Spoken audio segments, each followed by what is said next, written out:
Hey, everybody. Welcome to the show. My guest and I are going to be live in about 11 minutes. If you're watching this on replay, you may want to fast forward to that point. Otherwise, sit back and enjoy the countdown. Just buying that software isn't what makes the difference. You've got to learn to use that tool, just like you've got to learn to use your high-end Powermatic woodworking tools or Festool for Sedge out there. So I think you got to kind of leverage all of it. And I just realized this is a new camera. I didn't take off the protective plastic over it, so I don't know if that was blurry or not for you. Oops. Oh, hey, look at that. In your little intro, which was very well put together, as I was sitting backstage and you had all these little clips from your previous guests, there was lots of good information in there. But somebody mentioned, just finding that thing that you love and do the thing you love. Don't make things that you don't like making. In terms of growing a business, especially a business where you make things, is make the things you want to sell. I want to say Brad Rodriguez said this many times a while back, where it's like, if you don't want to sell cutting boards, stop making cutting boards. If you want to sell tables, make some tables and sell them at a loss if you have to, just to get some tables out there you sold. You attract clients that you can show you've actually made a thing. If you're trying to sell couches, don't keep making coasters telling people you can make couches. Make some couches. A lot of times, usually when people start out on YouTube or when they're building a YouTube channel, they'll feel like their energies, if it's a scale of 1 to 10, they'll feel like they're at like an 8 or a 9, and they'll be like, woohoo! But then when they actually watch themselves on camera, it's actually more like a 2 or 3. We do take sponsors, especially as a lot of the smaller channels. And there's two ways that they talk about sponsorship. Sponsorship is someone paying you to do something, and the other one is getting free tools and stuff. Launch day is my favorite day. That is my favorite day of the week. I just absolutely love launching videos and getting the feedback.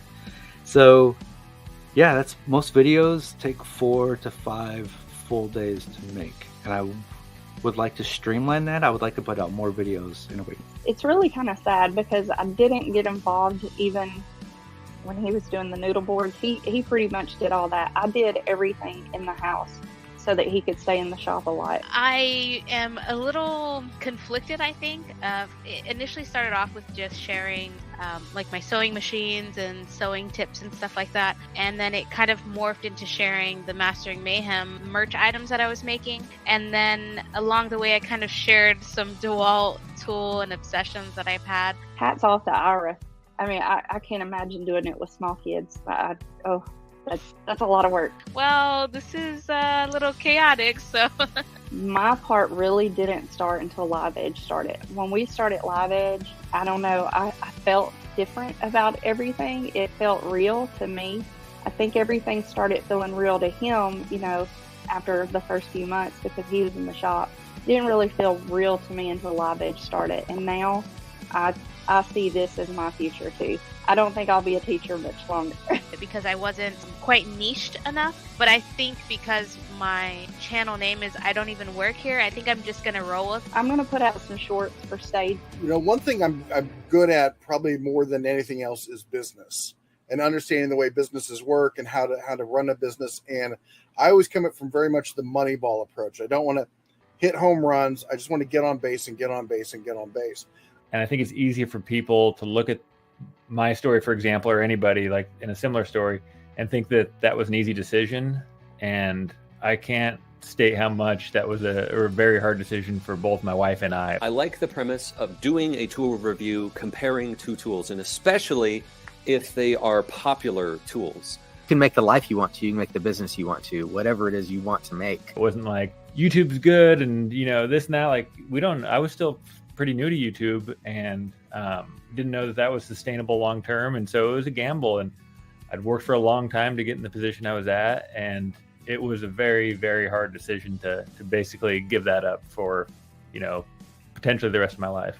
I never even considered the second channel. I just think all of my content needs to go where I am. It's a lot of risk and fear, but moving through those deliberately. There's a system to it, and you follow that system. So what have you learned and done to try to change? And so that's the thing I always do is it's a continuous process of evolution. Scheduling and trying to edit and get a video out, like it's really hard to follow exactly. If you do that and do it consistently, it'll generate views. Interesting. A lot of times you might see channels or businesses that are frustrated because they're not growing, and you look and you realize that for years or dozens of iterations, you look at the most recent and you go back a few years or a few dozen iterations and there's zero change. I'd like to see channels evolve into more of like a channel, like we're traditional like TV channel, where you have a channel, but there's different shows within that channel. And, you could have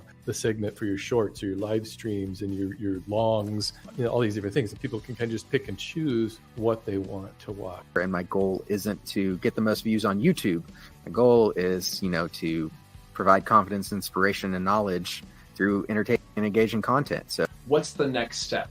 What is the next thing? What's going to get you to that next place? You got to get them to click. You got to get them to watch. I'm terrible at thumbnails. I hate doing them. I would stress so bad over doing them. I've actually hired somebody else to do them now. That's why they look different. I'm not doing them anymore. I took that out of my hands, and I'm stress-free on that part. Another thing is also onboarding people that are better than me at something. So I have an editor I've been working with for about 2 years now. One day it just kind of hit me that, okay, I watch a lot of these videos and I obviously find value in them. Why can I not be the person on the other side of the camera, right? Providing the content and the information. With me being a business-minded individual and trying to make sure that I'm providing for my family, but also always growing. Our audience smells authenticity, and whether or not you're enjoying what you do very easy. I'll always be that individual that loves YouTube, that always wants to do extremely detailed videos on how to build. I feel like the biggest challenge is probably getting yelled at to put on protective. I'm still focused on my woodworking. I'm focused on trying to get better. I just want to try new things and break barriers and just be the best woodworker I can be, and then document that. I just don't really have the time or desire to really become a student of YouTube. So I'm always playing catch up. I'm always just doing the best I can to get the most out of what we're doing, but I am no student of YouTube, that's for sure. A good plan of attack is to create a channel on YouTube or an account on YouTube that you don't have any ties to. You've never watched anything on there, and just start watching content you're interested in on that channel. Don't watch the news, or don't click off and start watching, the latest episode or whatever. Just use that account strictly for that, and that'll kind of start drumming up what's being surfaced to people. And then from there, you can kind of... as far as equipment goes, and I say this adamantly all the time, there is nothing I've ever made that I couldn't make by hand. And I have a skill set that I've developed that I could make it by hand. Does having a CNC make it faster? You bet it does. The big change that I've seen is that people have gotten even shorter attention spans than normal.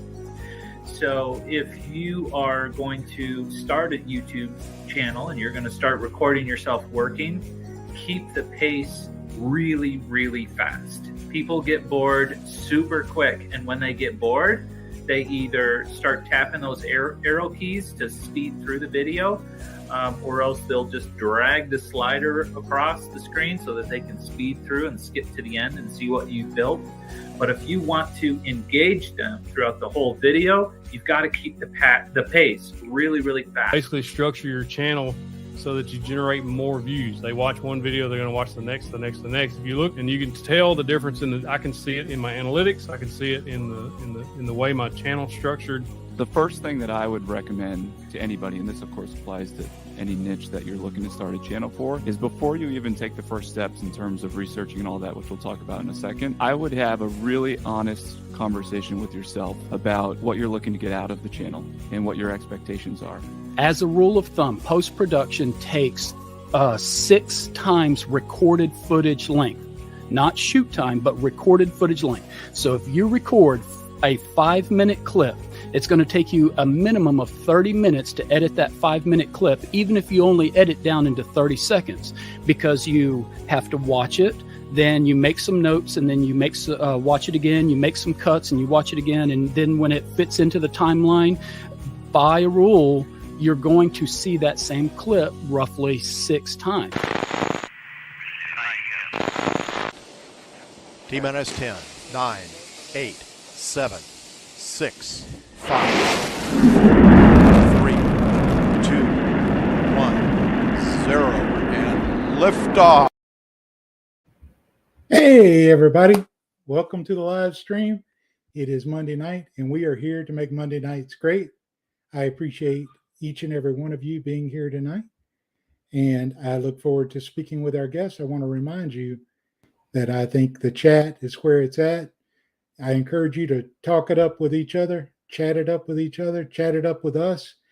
If you do ask a question to the guest or to myself, please put a Q at the beginning of your chat comment. That way it helps me find it. Make sure your questions get answered. If you are celebrating a milestone, like we recently celebrated hitting 500 subscribers on this channel, but if you're celebrating a milestone, whether that be on YouTube or in personal life, somebody was born, somebody got out of jail, whatever the case may be, put an M at the beginning so I know it's a milestone, and that'll help me find your comments and get them shared. Let's bring on our guest. And tonight, I veered away from the guests being woodworkers who are on YouTube, but I think you're going to enjoy this. We've got Ash from the Dash with Ash in Canada channel. Hello. Ash, how are you? I'm good, RT. How are you? I'm doing great. Awesome. We got to know each other virtually. Yeah. Whenever you had your other channel, which was called Consistent Ash. That's right. Yeah. You did a lot of live streams, and you had a lot of content about YouTube and the whole process, everything from analytics to some hardware like lighting and cameras and stuff, right? Yeah, that's right. Yeah. More gear stuff, things about how to read analytics, exactly that. Yeah. But now your channel is about what? I'm a gig worker. So a gig worker is basically I do food delivery services part-time. So I just randomly decided to vlog myself as I do fulfilling Uber Eats deliveries, DoorDash deliveries. I do skip the dishes and Instacart deliveries. So I've started with vlogging it, and I do tutorials for some of the things on the applications. Yeah. One of the things that I think you've done very well of the videos I've seen on your new channel is storytelling. Now, some of those stories I think may come organically through the work that you're doing, delivering the food. But I believe you probably have to shape that story in a way that you can share it on YouTube and it'll make sense to your viewers. And I think you're doing a very good job of it. Appreciate that. Yeah, it's I can't make this stuff up. It just comes as I go along, and it depends how I like narrate it back to the audience. The one thing that I've learned, as you know, RT, I've mentioned, I was never, ever much of a vlogger before this channel. And now I truly feel like I'm just talking to friends when I'm doing my ride-alongs and I'm talking on camera about what just happened. I'm like, hey guys, this just happened here. I got to tell you about it. It just happens to flow. And yeah, I guess it sort of makes the story go towards it. And if not, I'm going to stumble along the way, but it makes for fun interactions and people can relate to it. So I love it. Excellent. Let's bring on our other guest. He is Andy from the Andyhhhdx channel. How do you say that channel whenever you're trying to tell somebody?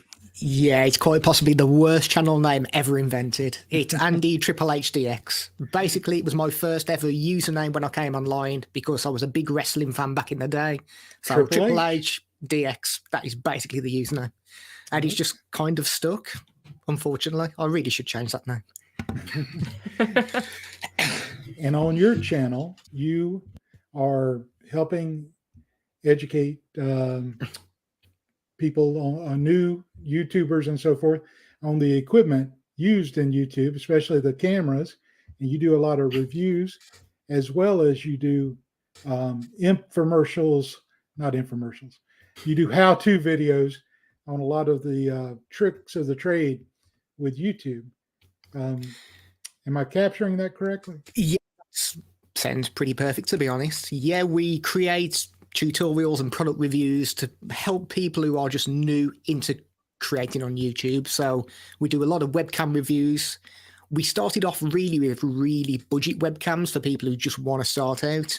It's gradually grown a little bit, and we've got some more expensive stuff on there now for people who are a little bit further in the journey who just want to upgrade. We do a few microphone reviews as well, and like you just say, we do tutorials. So some very basic how-to guides just to get people up and running on YouTube. Excellent. Excellent.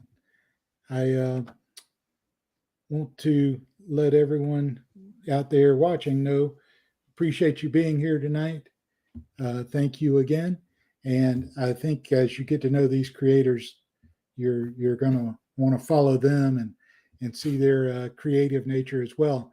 If you're interested in making a go at having a channel on YouTube, one of the things I want to talk about tonight is the way that these two build communities. So, Ash, what do you think is the secret to building up a community on through your YouTube channel? I mean, for myself, it's just mainly conversation with people as individuals. When people stumble across my channel and they chat me in the comment box, I don't treat it like a subscriber or a viewer. I treat them more as individuals. You can leave a comment saying, oh, this is great content or something like that. But when we reply to those comments, that's what makes a big difference. For me, I love to engage. I have been a chatty Cathy since the day I was born. It's not going to change. And with the whole virtual world, I kind of take to that in the comments. So yeah, it's just basically based on how I'm able to just connect with people. And it's not the thanks for coming by, appreciate you. There's a little bit more elaboration that goes into the comments, and it makes a huge difference with people. Yeah. One of the things about replying to comments that I'm working on is replying more genuine, like I was in person talking to them. Right. And if I can spring up a conversation by answering their comment with a question and see if we can go back and forth so that we can build that relationship over long distance. Yeah, it makes a difference. Definitely. It's hard. It's hard because YouTube doesn't really always notify you. Like in the studio, it doesn't notify you when they reply to your reply. So you have to go to YouTube to your notifications and do that. It's a tipsy-turny effect, but it does work out. Yes. Yeah, that's one tricky part about it. Yeah. Andy, what about you? You do live streams, and on those live streams, you just don't talk about cameras. You talk about other things, but you always have a nice group showing up, and you keep building that community. What's the secret? I don't think I've really got a secret for it. I think the main thing is to be genuine. So just go like I do in live streams, and like I am now. This is me. I'm not trying to kind of be anybody else. And you'll kind of get your audience because they'll relate to you and be like, actually, quite like him. I don't understand his British accent, but I quite like him. So, yeah, live stream wise, mind you, be genuine always. In your videos as well, be genuine, and people will just gravitate towards you because they actually like you as a person. That's what I think anyway. Everyman Builds is from that side of the pond as well. That's why he's making that comment about, wait, a Brit? He can make those comments. He's on that side of the river. What about the community tab? What's the best practices that you've seen on utilizing the community tab? That's something this channel just got, hitting over 500 subscribers. We just got into it a little bit. Yeah, yay. Congratulations. Yes. Yeah, I think consistency is key, which is something which I haven't done personally myself with the community tab. So now you've got community tab, be consistent, keep responding to the audience. When people leave a comment, like you've just said, always leave a comment back as well. Try and get some more information. If they've got a problem and they're asking questions, try and give them the answer just so they like you. basically. But yeah, consistency is key, really. And like I say, be authentic. I find that polls tend to do quite well in the community tab. You get a lot more response because it's quite easy to just click on A, B, or C. Mm-hmm.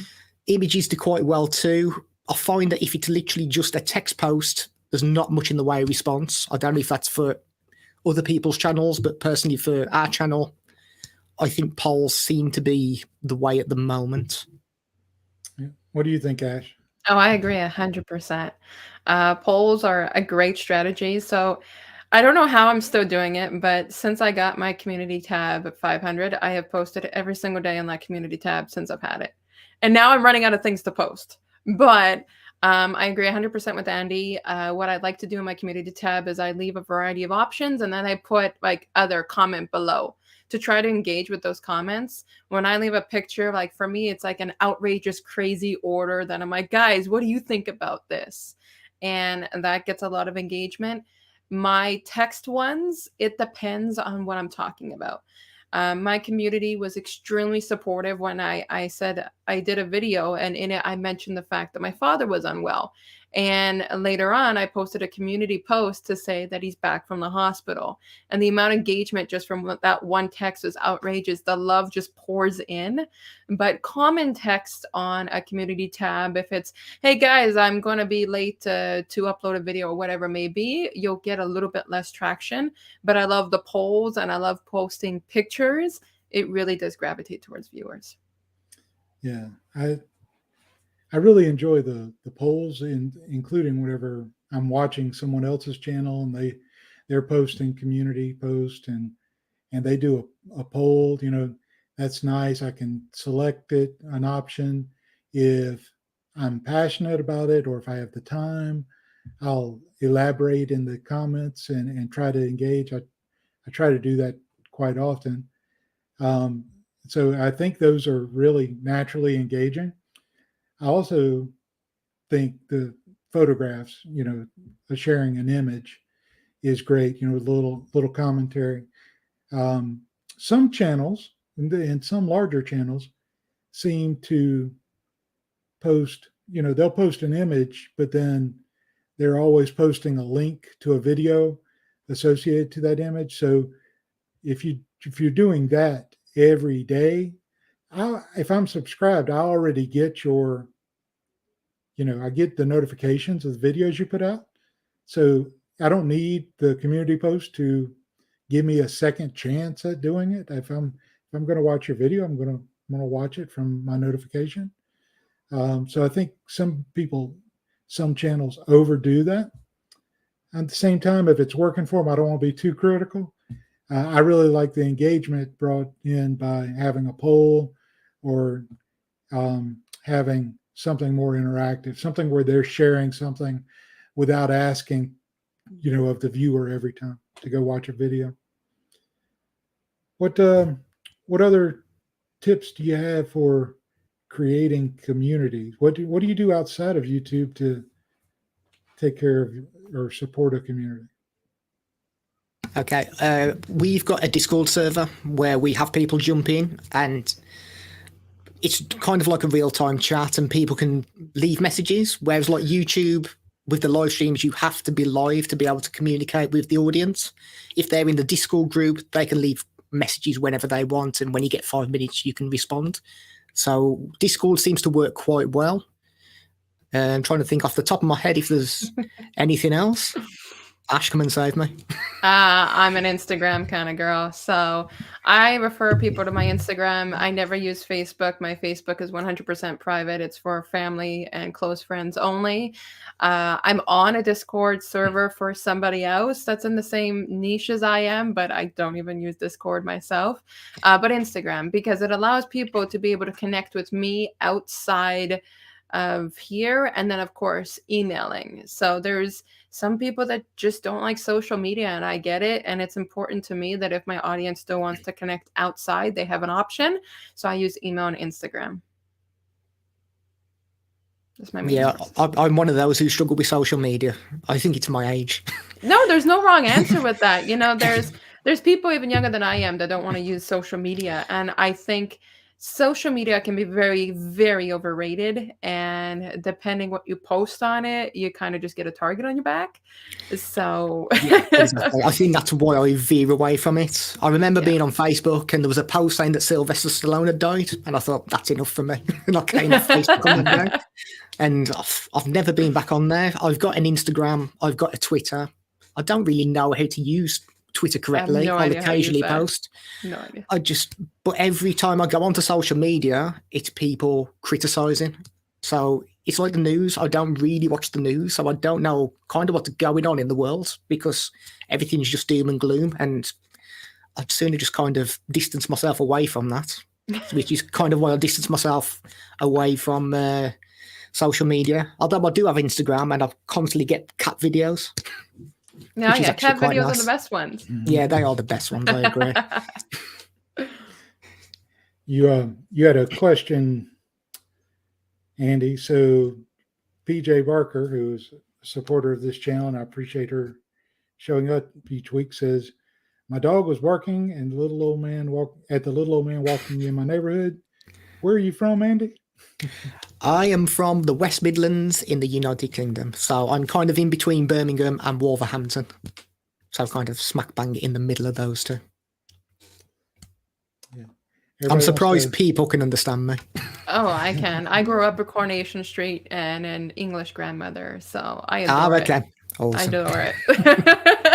I don't understand what I'm saying most of the time. And I'm in a very French province, so most people would not understand, but it's a lovely accent. Thank you.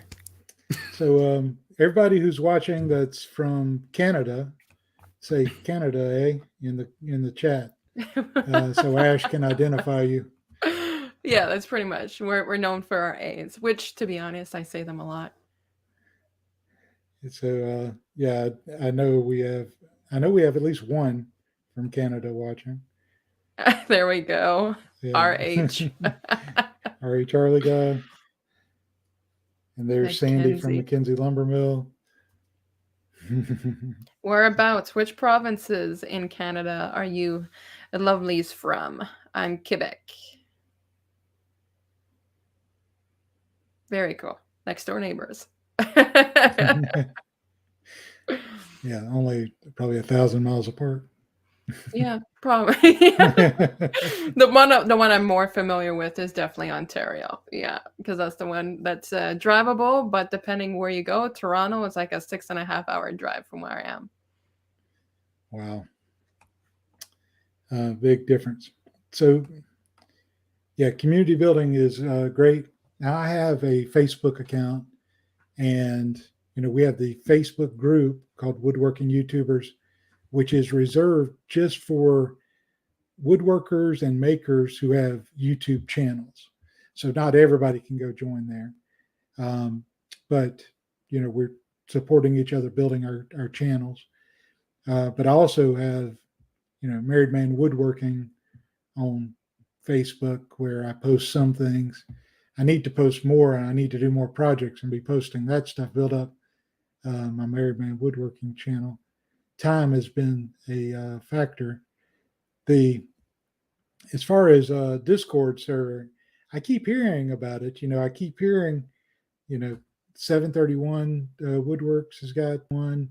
You've got one. Several others have mentioned Discord, but I've signed in. I logged in, but then I've just let it go, and I haven't done anything with it. I really need to learn more about that, because it seems to be very popular with certain groups.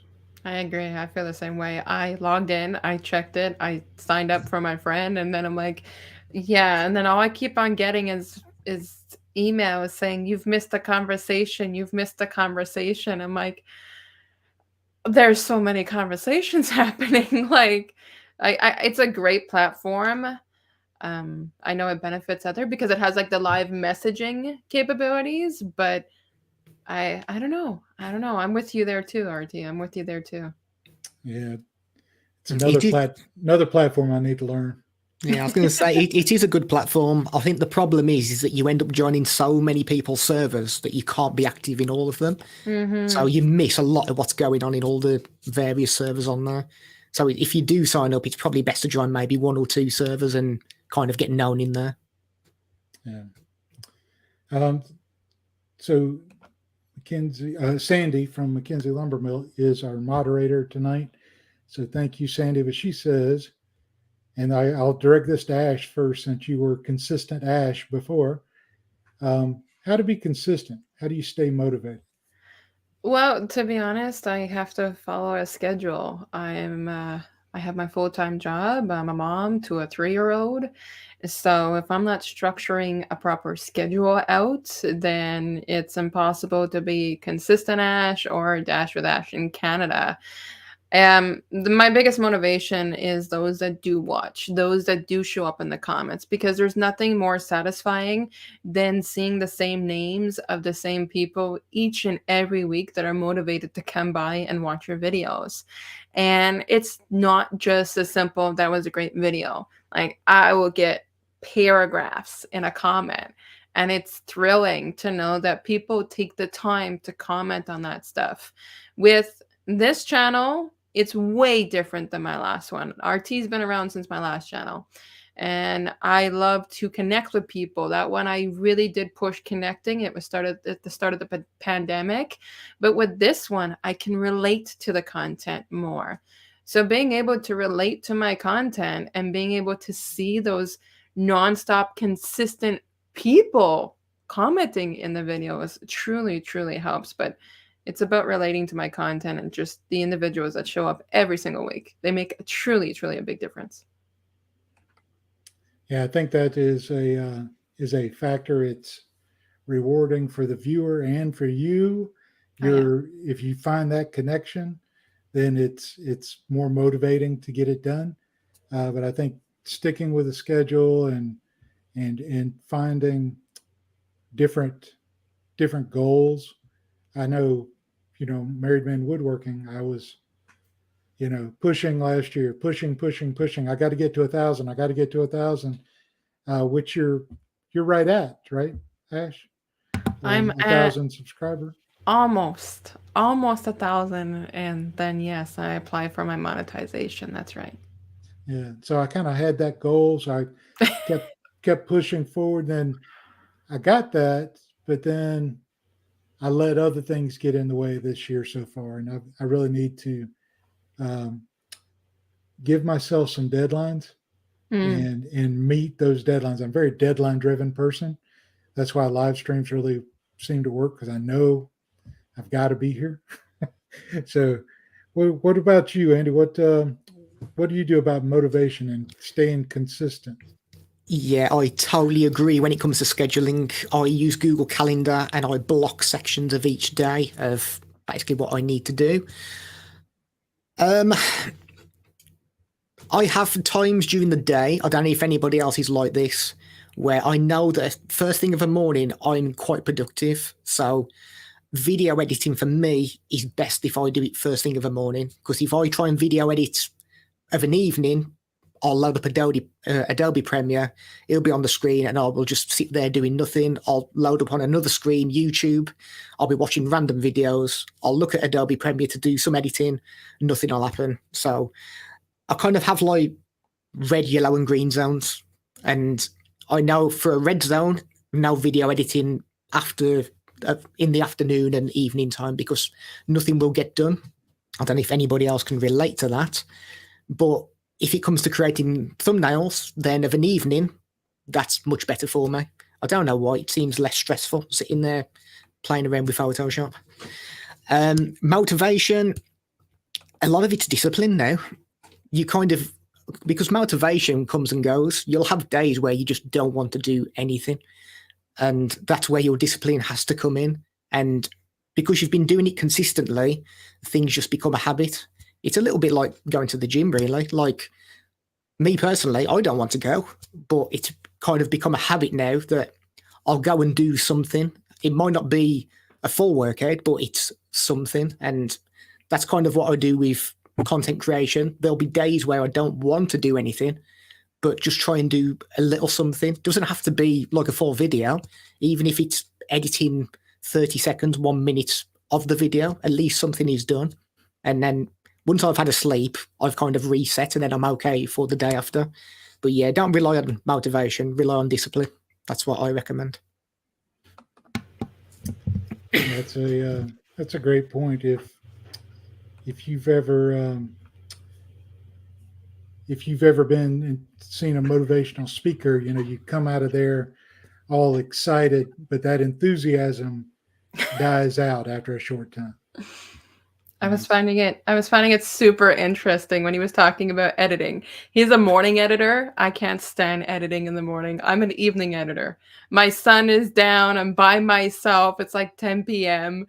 I have to edit in the morning because after in the morning, I drop my son in daycare. I am a no YouTube zone for my first hour before I start my shift for work.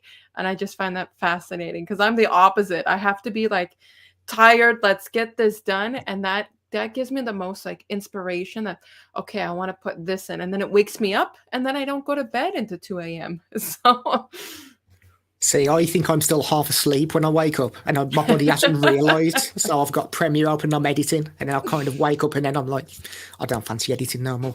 Let me switch it off. That's pretty funny. Yeah. So we had another question. Explain how to apply for the monetization. So, Andy, you want to give a go at this one? How did you do it? Is it different than Europe? No, I think it's the same. I think it is. Yeah, I think there's just a link. I'm not sure if YouTube actually sends you an email, or I think you might have to go through your YouTube settings to apply for it. But if I remember right, I had to fill in a couple of forms. One was to say that I was earning an income in the US, but in the UK. And I think we got like a tax treaty, so we don't have to pay tax. I think that's right. I'm not a tax expert. But now I think you literally just apply on YouTube. I think the whole process, once I sent the forms back, took maybe a week, 2 weeks. And then we got accepted and we were monetized. But it's not difficult to do. Yeah, I will. Interesting. Ash, did you go through it on your other channel? No. With the other channel, I suffered burnout. And I was burnt out from not being able to relate to the content and feeling pressured to have to post. So I took a break for 4 months, did a live stream saying I'm not coming back. And at a whim, a week before I did that live stream, I just started this channel. So this one is the closest one I've ever had towards monetization. The other channel, when I left it, was probably at like 1,600 hours. So I had to make a decision on so many factors. Do I want to keep going through burnout? Do I want to post videos that I feel I can't relate to? My answer was no. But as well, my first week on this channel, the numbers were already significantly different than the numbers on the old channel. But what was important to me and heartbreaking for me is I didn't want to lose the people that I could connect with. So I know you showed up to that live stream and I did that live stream and I mentioned it, and and people are like, all right, don't worry, we'll go with you on the other channel. And I've been on this one for 5.5 months now. Yeah. I will let you know that there's a selection in the studio that shows up whenever you qualify for monetization, and they send you an email. Yeah. And if my computer ever brings up the screen, I will share what that looks like. I know I gotta create a Google AdSense beforehand because you can't create it prior to that email coming out or that notification. And I would still wait probably a little bit longer because of the YouTube sweep, when they sometimes sweep and subscribers fall off or what may be, and then get that going. Yeah. Well, I will try to share it later whenever my I can hear it. Your mouse does not want to cooperate, does it? It does not. It does not. So, but I've never And I'll explain it later why I have not gone through the process. It's driving me crazy. So let's talk about analytics. Are you the type that studies your analytics? Do you look for your strengths and weaknesses and your success and failure through those numbers? I'll start with Ash. I do and I don't. I look at the difference tutorial videos to vlog style videos. My audience loves my vlog style videos. They love to ride along with me and watch the things that I do. With long form content, like everybody's like, oh, that video is 23 minutes. Yeah, but I'm catching 9 minutes watch time. So 9-minute watch time, let's say for 300 views, gives a very good amount of hours. So I will watch that. If a long video, let's say 23-minute video, only gives me 2 or 3 minutes, then I'm totally doing something wrong. On an average basis, I check through click-through rate. If people notice on my channel now, you'll notice previous thumbnails to new thumbnails. And 3 previous thumbnails that I tried to modify to boost never worked. But I switched my thumbnail game up because my current thumbnails are my style. The thumbnails I started with was the style I noticed on this type of niche. And so ever since I switched up my thumbnails, I get a click-through rate of 15% to 22%. And that will go on for about 3 days, and then it stabilizes around 8 or 10%, which is good. So I check the click-through rate and I check the retention time. If I'm going to be making like a 7 or 8 minute video and my watch time is like 1 or 2 minutes, that's not good for my channel. But on average, I make a 7 or 8 minute video and I'm averaging between 4 to 6 minutes. So that's when I make sure that stays stable. I don't check out peak performances like spikes and declines on tutorials, for example. I intentionally do not put chapters because chapters allow for skipping. Now, because of that, I expect to see decline where people don't want to watch. So I don't look into that analytic. And for the vlogs, I'm just talking as I go along. There's nothing specific for me to talk about except for, guys, this is the order I got from Uber Eats, or check out this that I just got from Instacart, and I do my B-roll footage. So it's the retention time that makes a difference towards me. It's the retention and the click-through rate. But to dissect my analytics, no, I stopped doing that. I used to do that on the old channel, but not on this one. It's easy to get into analysis paralysis where you... Oh, that's a good one. Yes. Good terminology. Yes. Whenever you're just stuck staring at those screens trying to figure out what you did wrong, you learn more by making more videos versus staring at your... how about you, Andy? What's your favorite stats? And do you ever get caught in that trap? I used to get caught in the trap. I used to look at literally all the analytics. I agree with Ash. I just don't know. I look at retention to see kind of where some spikes are and where there's real big dips in videos. And where there's massive dips and it's consistent, I'll remove those from videos. Like a lot of our webcam videos, it took a while to get into the footage of the webcam. Like there was a lot of design and specs of the webcam first and a lot of B-roll, but people didn't really seem interested. And I think because a lot of the reviews that we do are search-based, you kind of know what you're looking for. You just want to see how it performs. You've probably got an idea in your head already what the specs are of the product. So you just want to see how it actually performs. So our video styles have changed over the last few years, and the videos are a lot shorter now, but they're kind of more to the point. I look at the click-through rates and basically just to see if thumbnails and titles are working. I'm not one of those who changes the title and thumbnail within an hour of a video going live. I tend to give it room to breathe first and just kind of see how it does. But yeah, click-through rate. I do look at retention. I kind of agree with the chapters as well. Like we always put chapters in and you can see the spikes where people do skip through the video. And it's something that we're looking at possibly changing as well and not putting chapters in there. I know YouTube have brought something in where it starts doing auto chapters. I think you can disable that. But yeah, I think for the next few videos, I think we're going to take chapters out and just see how they perform, because I think that having chapters does actually cause problems. But then again, it's great for the viewer, isn't it? If they know exactly what they're looking for, they skip to that part. But we'll see. I'll do some testing with chapters. But yeah, I do kind of agree with chapters. They're useful, but it could be a little bit of a hindrance for your videos with watch time. Yeah, hate and love with chapters.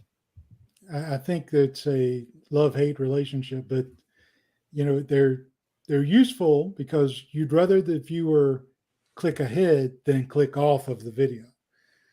True. Depending on what kind of video it is, some people just want to get to the end, the big reveal, or they're looking for particularly how to do one thing in a how-to video, and if they can skip to that, they'll stay with you. Otherwise, they might look at a 15-minute long video and say, "Yeah, I'll go find one that's shorter." Yeah. So it's dangerous. I'm gonna try to share. I'm trying. All right, I can also agree with you, Andy, there when you're talking, because I've made on my old channel like a Logitech webcam, the C922. Okay. I'm a newbie trying to do a tech review, and it's like, yeah, that thing got a lot of dislikes because it's true. You're so right. People go into it knowing what they want. And if you're not delivering, or if you're not enhancing the experience, they're going to be like, skip. Yeah, I think that's where you need a lot of B-roll in videos to try and keep people engaged. A lot of text popping up on screen as well. If it's literally like just a talking face, then a lot of people will just switch off. So yeah. Especially with tech reviews, you need so much B-roll. There's more B-roll than the actual like main footage of us speaking. I would say yes. So this is a image from Married Man Woodworking, and I have the minimum requirements to apply for monetization, but I haven't done it, and I'll explain why in just a second. So to be in the YouTube Partner Program, you have 1,000 subscribers active on your channel.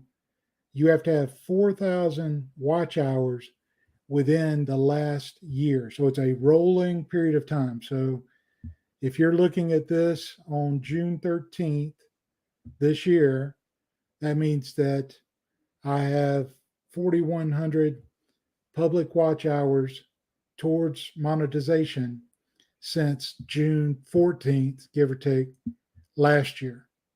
And so during that time period, you've got to stay above that 4,000 to get monetized and stay monetized. The two-step verification that you can sign up for whenever you're doing your YouTube login or Google related login, right? And 0 active community guideline strikes. Now these are not claims; they're actual strikes against you. And just because you get a strike doesn't mean that it's necessarily the end of the world. You can contest it, but it doesn't look good. And having strikes against you for copyright or guideline strikes can have your channel deleted. So the reason I'm not monetized is because I haven't clicked on this button that says apply now, and I haven't clicked on there because I got over 4,000 and then it went under 4,000. Then it went over, and I just wanted to get it to a place that it was stable over 4,000 before I apply. So I'm over 4,100 now, and so I plan to apply soon. That's awesome. I think that's a good strategy and a good plan, because even like for myself, I have the hours, but I'm afraid because the subscribers have taken a bit longer that when it comes down to it, I don't want to just click as soon as you see 1,000. You know, you want to cruise along a bit, make sure it's stable and staying before you break your heart. You know, I think it's a good strategy. Yeah, the hours are very volatile. I will tell you that, because you know, if you had a really good day last year at this time, once that time drops off, if you have to be able to Yeah. replace that time, it makes it really volatile. And there's my other moderator, 4321 Woodworking on here. Chris, thank you for the congrats. I appreciate all the support. This is so that's how you get started. You hit the apply now here, or the link that they send you in the official email, and then it should give you step by step. You're going to have to go apply for AdSense and then fill out the rest of the forms. Did you apply for the AdSense yet or not yet? Not yet. Yeah. So I think you should just hit apply now. Don't be scared. Just do it live on YouTube with everybody watching. Let me get out my checkbook and just put in all those numbers. Yeah, So- it's an exciting experience to know that, you know, when you hit those milestones, that's all you want to do is hit that button. But there's a strategy that has to go behind it. You can't just be forward and click it right away, because like you said, if let's say it took 12 months to get 4,000, and on those rollover day, you're at the rollover day where you had 60 hours in one day, and that 60 hours makes or breaks it. It's a hard factor. So I find with my niche, it's easy to get the hours. With my niche, it's harder to get the subscribers. So because of that, I'm going to go on cruise control, kind of like what you're doing, exactly that, and then click that pretty little button and see where it goes. Yeah, I definitely don't want to fill out the stuff and then lose monetization. Yeah. It's so much work. So much work. Yeah. You would know, right, Andy? Yeah, I mean, I was the same as you. We got the 4,000 hours watch time, and I think we had probably 600 subscribers at the time. So the subscribers good. was the most difficult one to get. And I think it took us probably 2 years. Took a long time to get monetized. How long have you had your channel now? We've been consistently uploading for just over 3 years, I think. Oh, nice. The channel originally started with me speaking about anxiety, because I had like a massive breakdown, like at a job. And the channel was basically for me to kind of tell my story, like very short clips. And then I think I created a product review on a beard shaver. And I thought I actually quite enjoyed doing that. And ever since then, I've started doing reviews, but it was a review on kind of anything. And then we've kind of niched down now towards like content creators, which is why there's mainly webcams and microphones and stuff like that on the channel. Yeah. But yeah, Niching helps. it did take a long time to get monetized. I'm like the opposite. I'm not completely niche down. I'm like different companies, I guess you could say. So if everybody's looking for just DoorDash, they're not going to find that on my channel. I barely do those, but I have 2 or 3. So it's hard. It's hard. I find it difficult, to be honest, when everybody says niche down. I mean, it's great to niche down, but if you haven't really got an idea of what you really enjoy and got a passion for, it's difficult to niche down. I mean, I enjoy doing what I do now, but if you says to me, Andy, what's your passion? I wouldn't have a clue what to say. I don't know if anybody else is like that, but that's just me being honest. No, I agree. If anybody out there wants to see how to do a product review video, go check out Andy's channel. Don't watch my channel. Don't watch it. He's got a formula, you know, where he shows things that will help the viewer relate and see how they will use it. I'm going to pick on him a little bit. You know, he sits there and he has his microphone, and this is the M160 at 5 inches. Yeah. This is the M160 at 10 inches. This is the M160 at 2 feet. But he's consistent about it. And so whenever he does comparison videos, he shows both sides and helps the user figure out how they could actually use it in their lives. I mean, I watched your channel to pick out my Fifine, or is it Fifine? I have a Fifine. Yeah, they're good. I do like them. They're good. Although I'm on a Yeti right now, but I have a Fifine from Amazon for they're so cheap. Yeah, they're really cheap. For the price, they are really good microphones. But yeah, on our channel, we tend not to really praise things up and say, oh, you really need to buy this webcam and this Yeah. microphone. We kind of show the pros and the cons of it. If we find something that's not great, we will say it, which I don't think a lot of companies like, but honesty is the best policy. And I think that's why people quite like the channel, really, because we do mention any negatives that we find, not to really like put down a product, because we'll show the positives as well. But if you're buying something, you kind of want an idea if something's not going to work how you expected it to. Yeah. Which is why I'm doing microphone tests and getting like really close on the microphone and doing all the ASMR kind of stuff. Don't want you to sugarcoat it. So yeah, I'm using the how do you say this? Nulixy? Oh yeah. Oh, the webcam. C900. So I think we reviewed he does all these tests, you know. Yeah, we test those. Yeah. So but what I'm saying is my woodworking, you know, and maker people that are watching tonight, you can watch his videos and learn some things on how we could make better product videos on our site. You know? Yeah, absolutely. I watch random videos on YouTube and I get ideas just when they have like pop-up text and stuff like that. I'm like, oh, I actually quite like that. And I kind of think like, right, I'm still on this video 2 minutes in. Like, why am I still watching this video? What have they done? And then I try and implement that into our videos as well. Because I think if it keeps me on a video, it's probably going to keep somebody else on there as well. Yeah. I find there's two aspects: personality or editing. At least in my niche, because that's what is in my niche. With yours, there's probably as well knowledge and proof. You know, the knowledge behind the product you're talking about, and the proof if it's garbage or good. You know.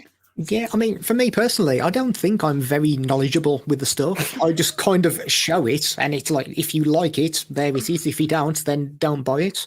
Like, I don't claim to be like a professional on anything, but if you've got somebody who has literally no idea on a product and we know a little bit, we can help those people.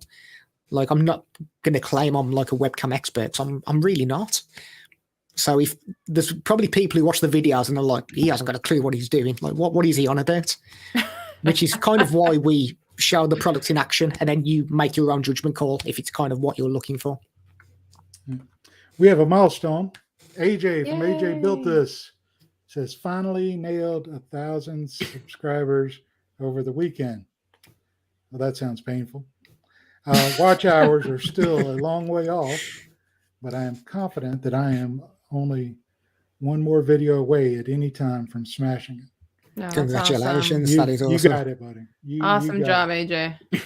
Yeah. He's been working hard on that, and super happy for him. Once you are monetized, this comes from 413 Furniture Builds. Once you're monetized, you still have to maintain the 4,000 watch hours a year. Yeah. Yes. And so if you got your 4,000 watch hours from, say, 1 or 2 strong videos, and now those videos die off, then those hours can dwindle down. And once it goes below 4,000, YouTube can automatically take away your AdSense funds. Yep. So that's the tricky part with YouTube. Not everybody, I'm not going to make it generic, but many people talk about wanting to get a viral video. The problem with a viral video is you get a spike, it goes down, and if you don't replicate that, you're not going to be happy with the results because you can't maintain it. So it's hours over time is the best strategy. It's a long game, but it's more fun. But it's more tiring, depending if you're like Andy that edits in the morning or me that edits at night. But yeah, and on that note, I will try to share my other channel, and if you can see where hours can go up, but you got to maintain them. Also YouTube Shorts too. That's the big one. Like here in Canada for YouTube Shorts, if you hit the short, I can never say this in the same sentence. Short shelf I'll get it one day. But if you hit the shelf and that's where your views are coming from, that does not go to your hours. Yeah. It's kind of misleading because your analytics may say, if I go to It's going to include them. analytics and, oh, come on. You remind me of me when I was doing these. So your analytics may say 3,000 hours here, but whenever you go to monetization, that figure may be completely different. Now here, it's we've got the 503 subscribers and 2,900 watch hours. So at this rate, you would think, well, you're going to hit the hours way before you hit the subscribers. Not so fast, my friend. You never know. If you go to analytics in the last 28 days, watch time's only 195 hours out of that 2,900. But if we, go back to, you're not going to see it very well like that. Let me do custom, and I will do 1201. Nope. 1.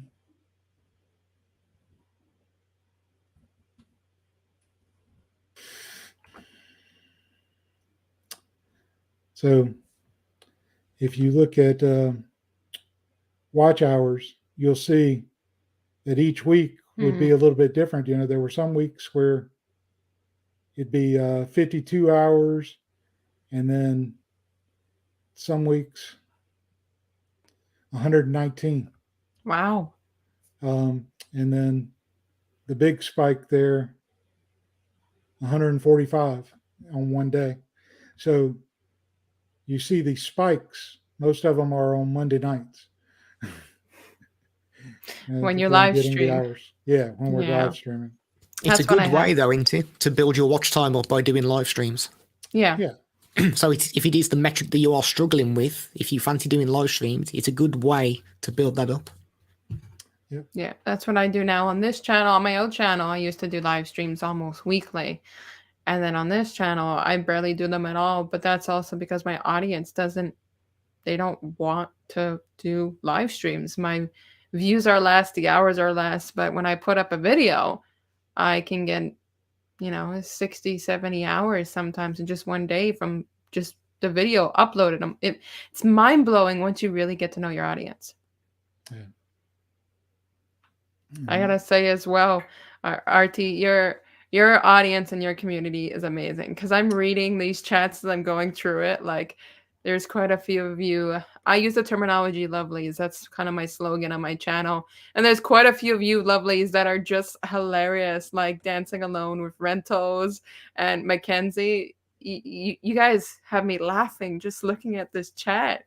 You got a great community here. You should be super proud of these guys. I am so pleased to have these friends, these long distance friends in my life. And I keep wanting to have great guests like you. So they'll keep coming back, and we can really enjoy Monday evenings together. Here's another question from Sandy. Avatars and viewers are so important. Any advice to give to know who they are and what they want? So who is your target audience, and what do they really want? Andy, you want to start? Well, my target audience are beginner creators. So I imagine it's people who are just starting out from scratch, who need really budget equipment. So that's why we produce the budget webcams, the budget microphones. We've got products on the channel as well, which are a little bit more premium. They cost a bit more for people who are a little bit further into the journey. But I suppose the only way really you can find out what they want is by checking the analytics in the videos and see where people are watching the videos. Like I mentioned earlier, like our webcam reviews, once you see the image of the webcam on screen and what the picture looks like, that seems to be where the audience are watching. And kind of when you're showing the specs, they're not as interested. So my advice would be to kind of give them what they want. So if you're creating videos and you see quite a peak, if you can, put that at the start of the video and keep the viewer watching. That's probably what I would do anyway. Does that make sense? Yeah. I think that makes sense. Find out what they want and give it to them first, and get them to stick around. Maybe hold a little something back to let them hang on till the end. Yeah. How about you, Dash? I like the polls in the community tab because, first of all, your analytics will show you the gender of your audience, where they're from, their age.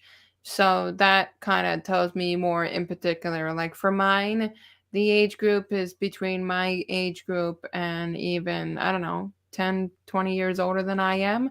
Some younger, but most around my age group. But I put through polls, and the polls, they answer the questions. I've asked my audience, for example, do you prefer more sit-down videos or when I do ride-alongs, or a mix of both?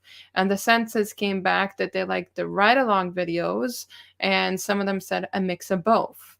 Now, a lot of my subscribers came from a tutorial video that I made for Uber Eats, and it's done fairly well, but it's not my main source of content. So I use my community polls to kind of, my analytics will tell me so much, and then my polls will tell me the rest that I need to know. And so that's how I focus in to find out what they're actually looking for. And so I found out they love ride-along videos, and it doesn't matter if they're 20-minute videos, they watched almost 50% of those. And then I found out that most of mine are actual gig workers like myself. They just want to see the struggles that some of us are going through when it comes to doing food delivery in the summer when everybody's enjoying their summertime. And so I just pinpoint those together, and it kind of works out. It must be hard doing gig work with gasoline prices. Oh, it's atrocious because in Canada, so I know in the US, you guys use gallons, and I've done the conversion. We're over $8 per gallon here. So it's very costly, but I do this part-time. So because I do this part-time, I'm off the hook. And I get the question all the time, like, how do you afford gas? My regular income. Otherwise, no, it would be very, very expensive. Yeah. I mean, if it would make gasoline cheaper, I'd be willing to switch to liters. But if it's going to be $8 a gallon anyway, I don't want to do that. The conversion of liters is basically here in Montreal. It's $2.21 a liter right now, or it's just over $8 a gallon Canadian price. Yeah, it's expensive. That's rough. But we got tricks. We got tricks up our sleeves to make sure we're not taking all those kilometers in. So. How about you, Andy? Is gas expensive across the? It's very expensive. It's about £1.86 a litre. So I'm not sure what the conversion is, but never mind. It's the most it's ever been that I've known anyway. I mean, when I first started driving, I think it was like 74p a litre, and it's like £1.86 now. So it's ridiculous. I tend to just walk everywhere now. I just leave the car parked outside. Oh, I can't. I'm so lazy. I'm not going to get my 3-year-old to walk to his daycare. I don't think he would allow for that. Mark says it's 10 pounds a UK gallon now. Wow. My sea prince is Mark. Let's see. Got another comment. So Dancing Alone with Reynolds says, my goal was 1,000 subs, friends. Very good. Now it is 1,000 before 500 videos, but I'm more worried about the next video than I am than any numbers. That's a great attitude. Make the best videos you can for your audience and let the numbers take care of themselves. But Dancing Along with Reynolds' question was, any suggestions on a phone? Moto G Power 2021? Not mine. Not my phone. Don't buy my phone. Is that an inside joke I don't realize there? My phone, I've been mentioning it in my videos. My phone Oh. has been overheating as I'm trying to do my videos. Oh, yeah. I have the Google Pixel 4 XL and I love it, but it's a 2-year-old phone and it's just burning on me. I literally have to rely on my vent of my AC in the car to cool the phone down. Otherwise, it says the features are disabled. How about Yeah, you, don't Andy? buy You your do all phone. that tech stuff. Do you recommend a phone? I'll guess it depends on what you want to use it for. I've got a Xiaomi Poco Phone F1, so like the first version that came out. I think they're up to like the F3 or F4 now. My phone's been great. The only thing I would change on mine is probably the camera. The quality's not great on it. I imagine it's better now on the F3, but from the pictures I've seen scattered on the internet, I think if you need good photos and videos, probably like a Samsung or a Pixel or an iPhone. Yeah, Pixels are great for videos. I'll Mm. admit. Very good quality. Great. I'll never vote iPhone. 4321 Woodworking says, how do you go about live streaming when your niche already seems to have a streamer every night? lots of competition. I'll just go for it. Like Yep. you're not going to know until you actually take the plunge and just do a live stream and see what happens. Don't worry about what everybody else is doing. I agree. Hey, Dad Cave, if you're out there, what time's your live stream tonight? I know you usually go on sometime after me. He may have already dropped to go get ready for his. Yeah, it's tough with live streaming because you don't want to step on anybody's toes, but at the same time, you got to do your own thing. YouTube it's hard. It's hard to rank. It's hard to come up and search. It's hard to get all the love on a live stream. So you just got to go when you can do it, you know? Yeah. Yeah, don't worry about me. I appreciate if you don't do it at the same time as I do. But I'll support you, Chris, if I can. So he says, love my Pixel 6 and love my Pixel 4. Yeah, I still love mine, but it doesn't love me back. That's the problem. So what's next for your channel? What do you have coming up that's going to excite viewers? Go ahead, Andy. I'll ask you first. Go ahead. We've still got some webcams and microphones that we've got stashed away that we need to review. Hopefully we can create some more tutorials as well. And we're looking at creating a more regular schedule with live streams. We've started doing it twice a week where we look at content creators' channels and we offer advice. If there's anything we can see that could be holding that channel back, we offer advice on what we would personally change. I mean, we're obviously not a professional YouTuber, but sometimes it's good to get the perception of somebody else, like a different set of eyes on a channel. Because I've done that with my channel before. Like somebody's mentioned something and it's so obvious. Like I've changed the banner probably 4 or 5 times and I'm probably going to change it again. But I'm like, well, that doesn't make sense. And then I looked at it and I'm like, yeah, why have I never seen that? So that's the aim with the YouTube live streams. We used to stream on Twitch, but it's kind of more geared towards gaming and we're more focused towards kind of helping people. Plus, I'm shocking at games these days. I was great as a kid. As I've got older, the reflexes are not there no more. Yeah, so that's the plan. Some more reviews, more tutorials, and a more regular live stream. Awesome. Ash, what's next on your channel? I actually have in the works. I was proposed what I guess you'll call a challenge video. So there's myself and 3 other gig workers. I'm doing air quotes here. Gig workers, which are gig tubers. So YouTubers that do gig work. They challenged me for today. So today I did a ride along for 3 hours and who can make the most money. So yeah, so I have somebody that works with me today and we're, I guess, against 2 other people, but it's for fun. There's no actual, like, if you lose, you have to do this or something. And I would love to start doing 3 videos a week versus 2.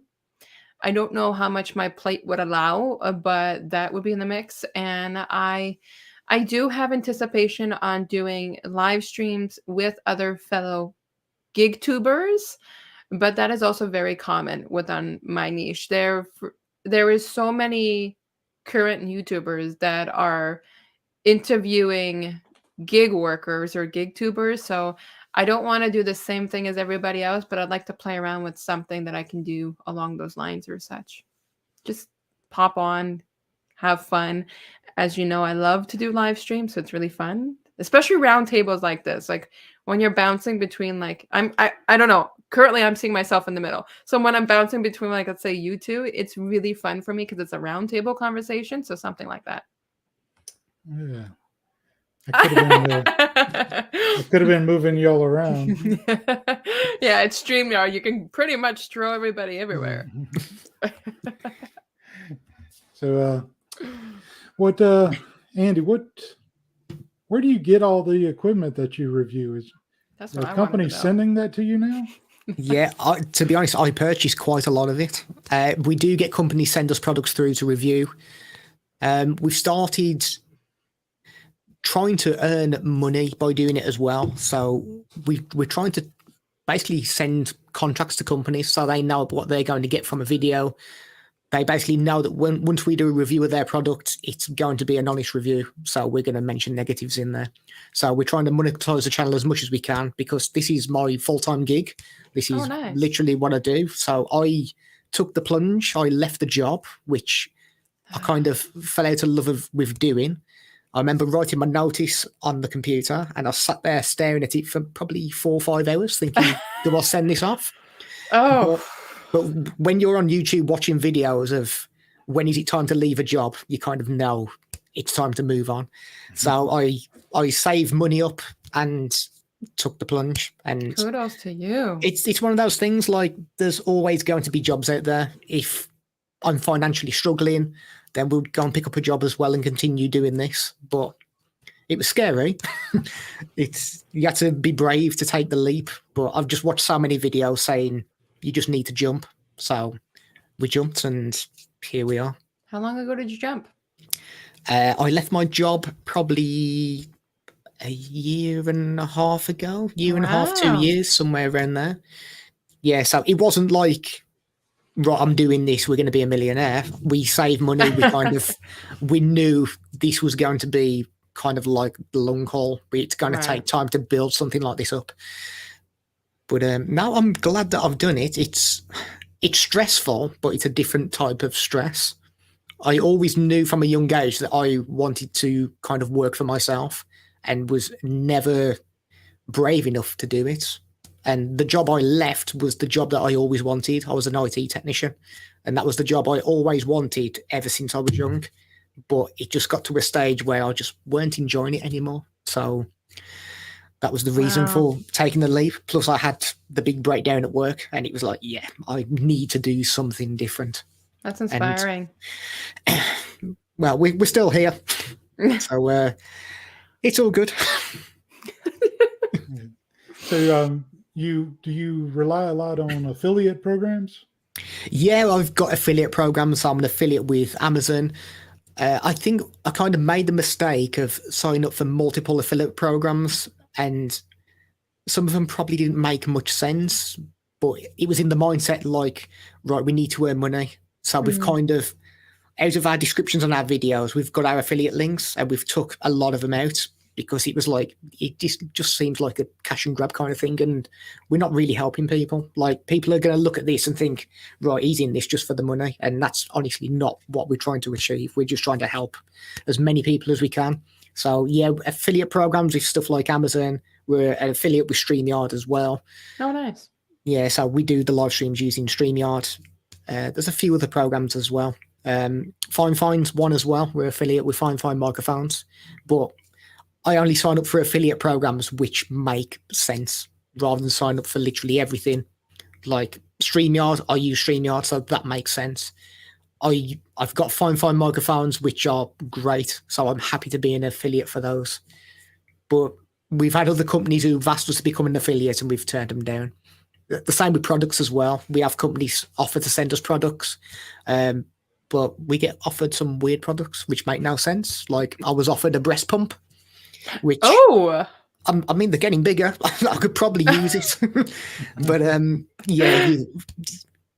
I think when you first start a YouTube channel, especially if you're doing product reviews, you do get flattered when somebody offers you a free product, but it needs to make sense with your channel.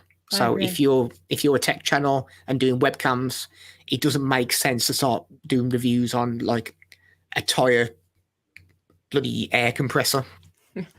So yeah, as long as it makes sense, then go for it and steer clear from leaving 5-star Amazon reviews because that's no good for anyone. Yeah. Sandy says, how can we all grow a woodworking community together? So that is kind of what we're doing. But, you know, it's a little bit difficult, you know, because there's so many of us in the community now.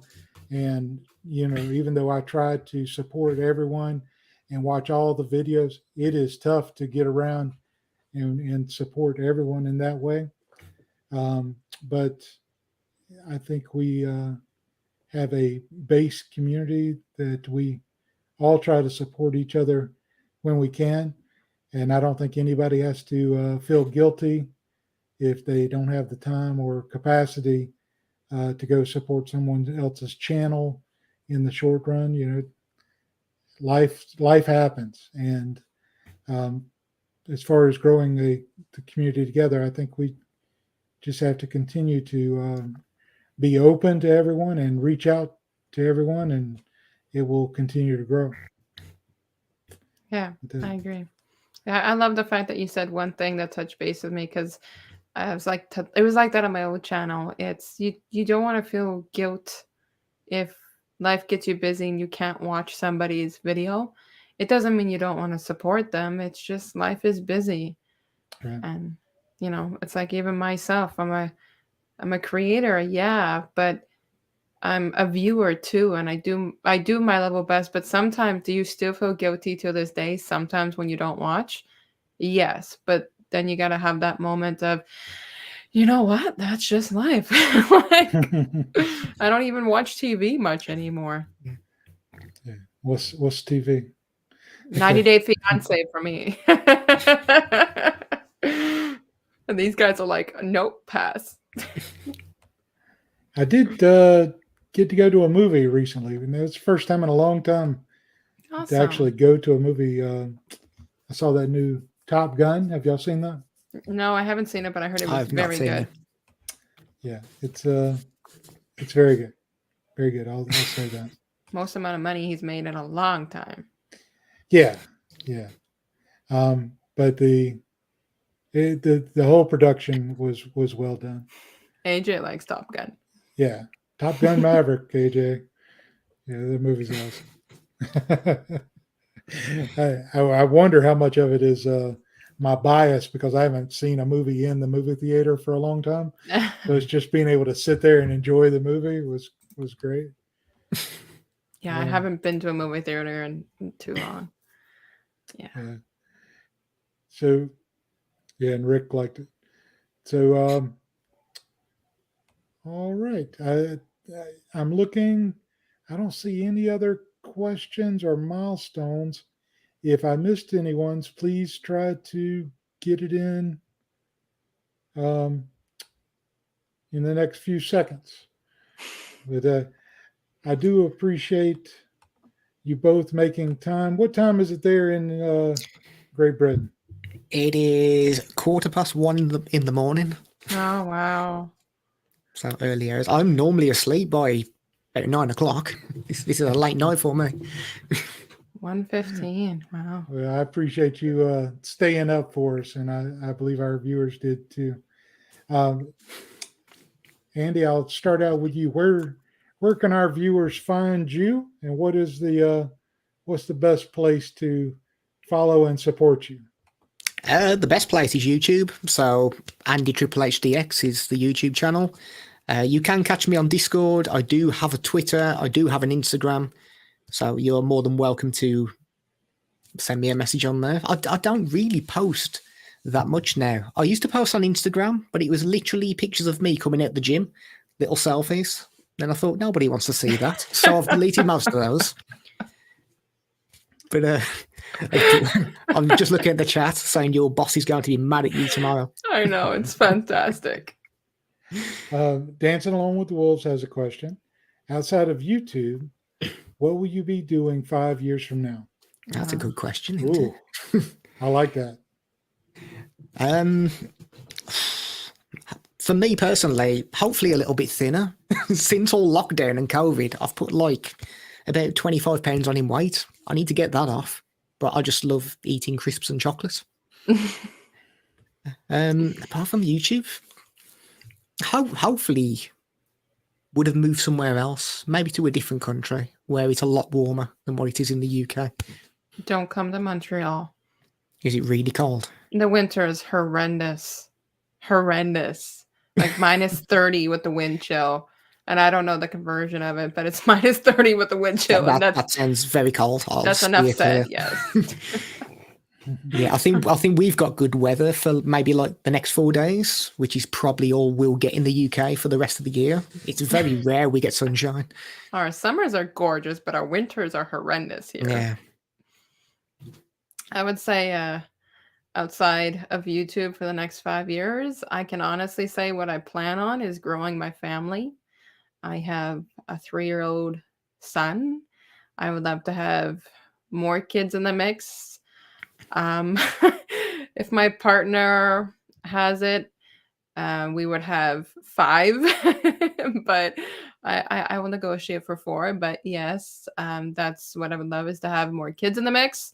And this mama wants her forever home. So I'm proud of what I have in my life. I am 29 years old. I've owned this home since I was 25. I've been a mom since I was 26 and all that stuff. So I want to have my forever home with my pool out back. And I am very much a person that's very goal oriented.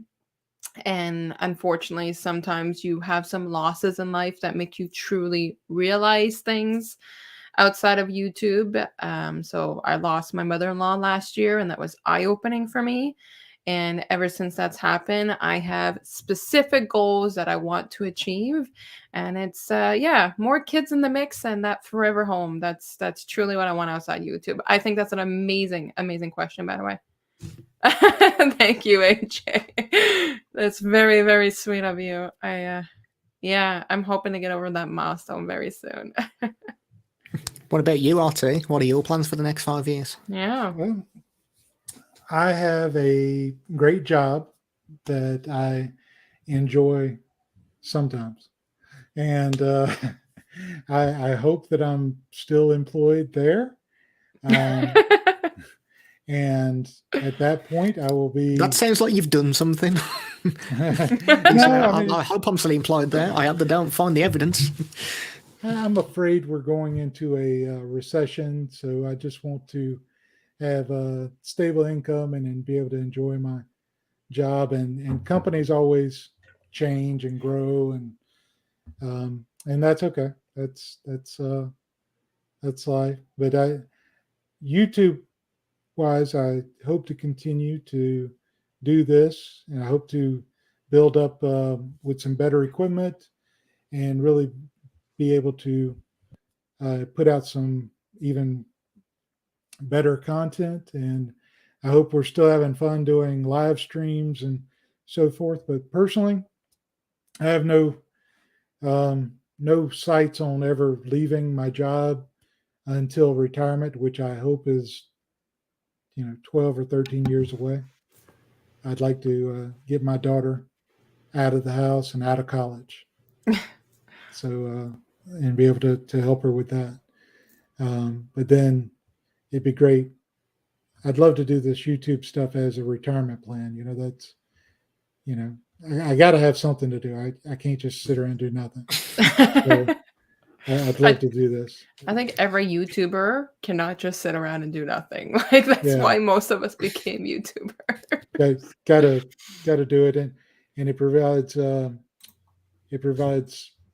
creative outlet. You know, Mhm. I've done painting in the past, some photography, but I really enjoyed woodworking the most. And then whenever I got to experience the videography and creating videos and the whole YouTube, being a student of YouTube is just so exciting to me. And to discuss with fellow creators and see their journeys and share with each other and build each other up, I love it. I mean, that's why I love the Facebook group. That's why I love this on Monday nights. It gives me adrenaline, makes me happy. Oh, I'm happy you had me on here tonight. Yeah, me too.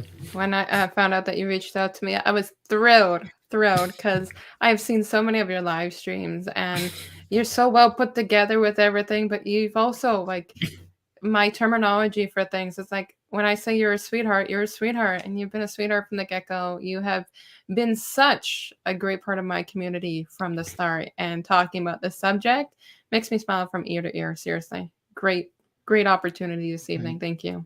Thank you. I'm gonna have to remove my. He literally removed himself. He literally removed himself. Yeah. So 4321 says, when is Married Man going to put out a video? That is a good question. I've got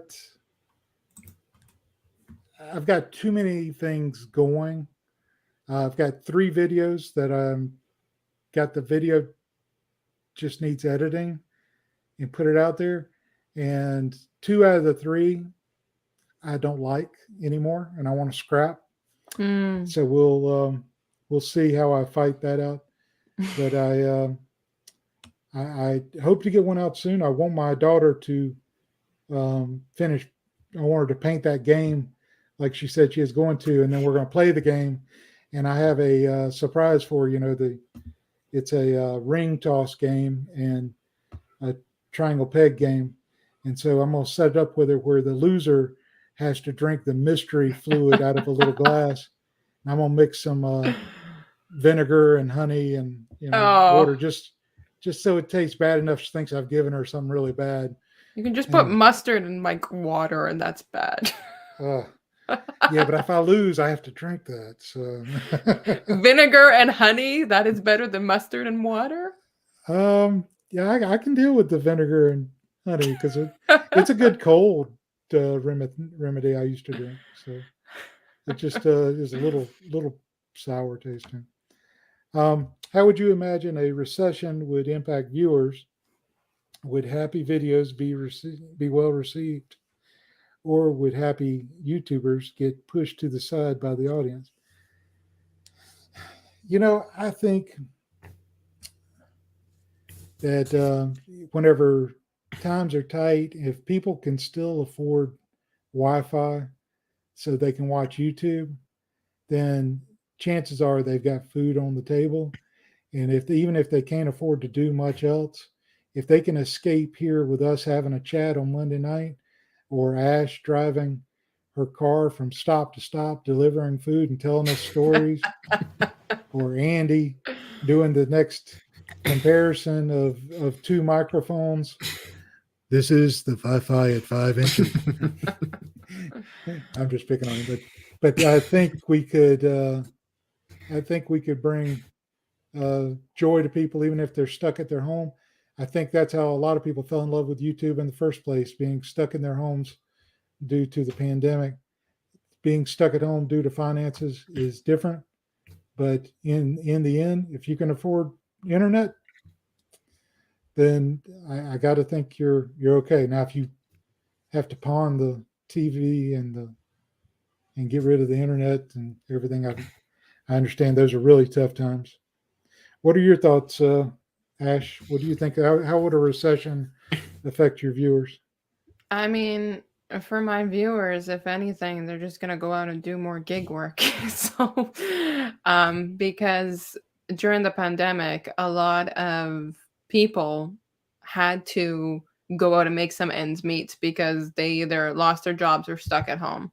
So, with the recession, especially financial means, if they go out on a scooter, it might benefit them. But I can see that I think more people are going to turn off from YouTube on my type of niche to go out and do that side hustle and get things done versus stick around and watch the videos. It might cause a spike in views for specific things like tutorials on how to use these applications. But beyond that, because my niche is driven for side hustles, gig work, I don't know. It can be, it's going to be a hit and miss. I think tutorials will increase, but vlogs will decrease because people won't want to stay on YouTube as much to watch my kind of content because they're going to have to be the ones to go out to make ends meet more. So that's where a lot of this niche came into effect for many people. Thank you. I appreciate that, Mackenzie. Very sweet. I'm just going to say, I love the name Mackenzie. I just love that name. It's actually Sandy is her first name. But I love the name Mackenzie. Oh, okay. You love the name Mackenzie. I love the I name Mackenzie. All right, so go give Ash and Andy some love. Yes, thank you. And Ash, where can they reach you? For me, same thing as Andy said, minus the Discord, 100% on YouTube. I answer all comments. It's a priority for myself. So Dash with Ash in Canada. Other than that, I am very active on Instagram. So you message me in the inbox and I will always get back to people. Same thing, it's Dash of Ash in Canada. Instagram, my Instagram is my personal Instagram. So you're not really going to see too much gig work stuff, but I started doing Instagram reels for fun. What you see there, you won't really see on my YouTube channel. And I like to do funny comedy skits. So it turns out to be pretty fun. And then you'll see, I don't know, pictures like of my son, family, and all that stuff. So yeah, I'm mostly on just those two. And then other than that, it's the email, which is the same thing. Dash with Ash in Canada, and I'm pretty confident it's at hotmail.com. But you have to actually check out my YouTube channel to see because I maintain like 20 different emails. So I do believe it's at hotmail.com. But I think you're right. All right. Well, thank you all for being here, and I appreciate you coming on, being my guest, and thanks everyone for being here. Thank you so much. I hear my wife calling. I gotta go. Thank you, everyone. And I think it's easier for people to look at my story, for example, or anybody like in a similar story, and think that that was an easy decision. And I can't state how much that was a very hard decision for both my wife and I. You know, I still do some from time to time now. Okay, and what led you from that into video creation on YouTube? Boredom. What's the next step?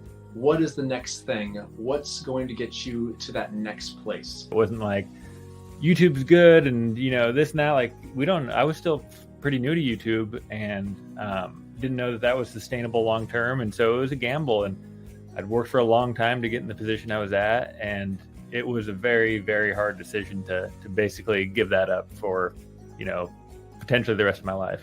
With me being a business-minded individual and trying to make sure that I'm providing for my family, but also always growing.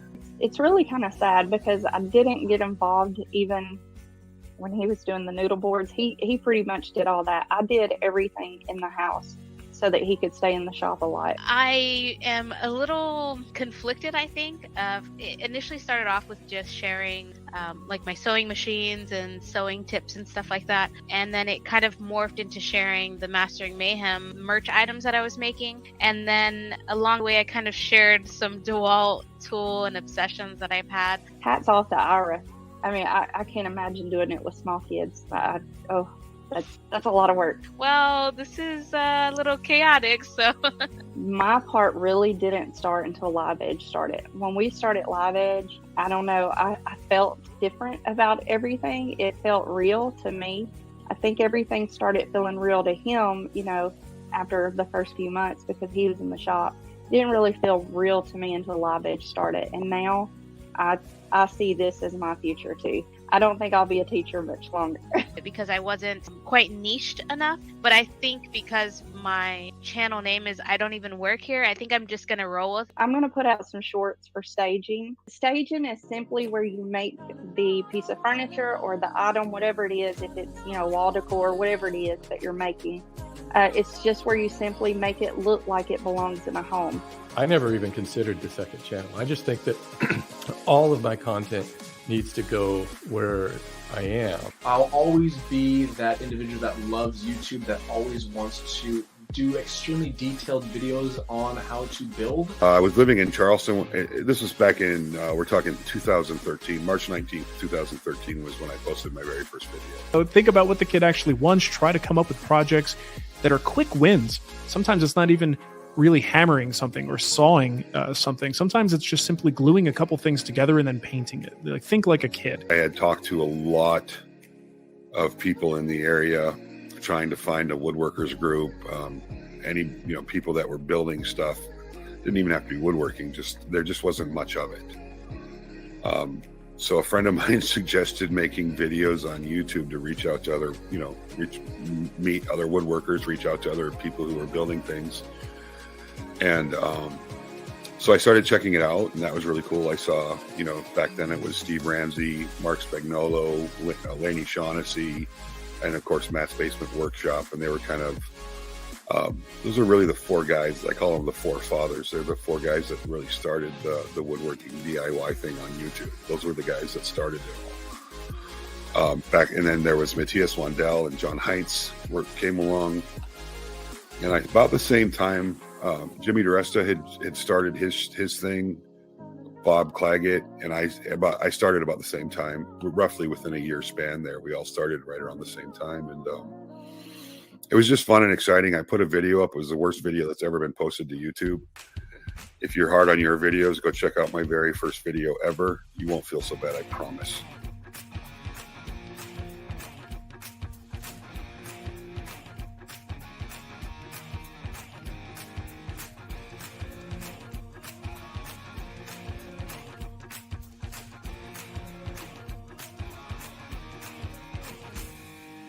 I took like another 2 months and I put up another video, and it happened again. People were, you know, commenting and talking, and I really enjoyed that aspect of it. I had done a lot of fishing because I had a lot of free time. So I've been fishing and watching YouTube videos. Saw that there was this gap in the market in the industrial side of making or furniture or other things. You tend to see a lot of things that you don't see in the DIY side. We do take sponsors, you know, especially as a lot of the smaller channel, and there's two ways that they talk about sponsorship. Sponsorship is someone paying you to do something, and the other one is getting free tools and stuff. I've had them different times throughout the course of 14 years for different projects and different things that I'm working on. Right now, the team members behind the scenes all have to do with my online courses, but everything else, as far as what I do for my channel, it's just all me. Doing the research is not necessarily going to be the fun part, right? And we had Mr. King on here a couple of weeks ago. He was talking about the research he did before he released a single YouTube short. Well, the research he did led him to putting together a video less than a minute, but there was many, many hours of research before that, but it led to 5 million views. So research can be very important. This is counterintuitive to a lot of the suggestion out there on YouTube where everybody says, just hit record. Just go out in the garage and hit record. And your viewpoint seems to be different than that. What do you say to those people that say, just hit record? I'm glad you brought it up, RT. There's a lot of, I call them talking points that have manifested themselves for whatever reason in the how to grow space. The just hit record is probably one of the ones that drives me the most insane. I mean, you can go out and just hit record, but again, set your expectations for what you think the output and the end result is going to be. you get out of things what you put into them. And you may get lucky and you might catch a unicorn, but I'm going to bet 9 times out of 10, if you just go out and you hit record, you don't do any research, you don't have a plan, you don't have a rough script, you don't have a target audience, you don't have value that you're looking to provide. Again, I just think you're setting yourself up for unneeded frustration when a little prep and work up front can pay extreme dividends in the end. And you don't get a do-over when you post the video. Once it goes out into the interwebs, it's done. And you can't go back and redo the same topic right away because then you look like a goof. I'm inspired by this guy. It's a little not fair because he does have a bigger, larger channel, but he has a smaller woodworking channel that's done pretty well this past year as well as in 2020. And his name is Robert Dunn. Authenticity is something that I strive for all the time. I always try to just be myself, but everybody always says that. They always say, well, when you're on camera, just be yourself. But as soon as the camera goes on, you're never really yourself because you're always aware of the image that you're projecting, and then you're going to refine that further when you're editing it. At best, I think most of us are only, at best, maybe 80 to 90% ourselves. There's always that part that's carefully curated. And he's hilarious. I think he is one of the best people in front of a camera in our space. His bigger channel is a car channel. I'm not going to kind of focus on that. But under Dunn, he has made a handful of videos this past year. Not nearly as many as he made in 2020, but he still racked in quite a few views. Especially, he had some videos over 100,000, some over 500,000. And what I really want to emphasize with Robert Dunn, even if you watch his Aging Wheels channel or Under Dunn, his woodworking channel, is his confidence, relaxation, and charisma. And it might, one thing I'm good at probably more than anything else is business and understanding the way businesses work and how to run a business. And I always come from very much the money ball approach. I don't want to hit home runs. I just want to get on base and get on base and get on base. And as far as working to become more natural on camera, that's just time. You just keep doing it.